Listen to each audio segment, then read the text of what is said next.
Hello, this is Jane for Boatshed Essex on board a Hunter Horizon 23 with an interior video.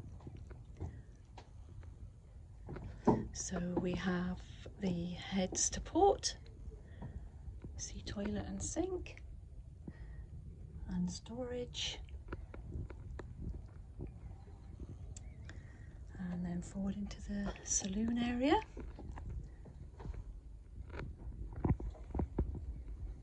Nav station there drops down. Nice size saloon, plenty of seating, saloon table,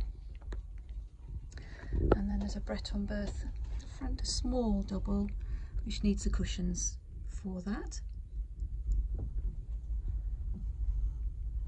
and then the galley to starboard, sink and cooker, and there's a little cool box, plenty of stowage there, and then a nice large double berth aft, which is just used for storage. The sails there at the moment.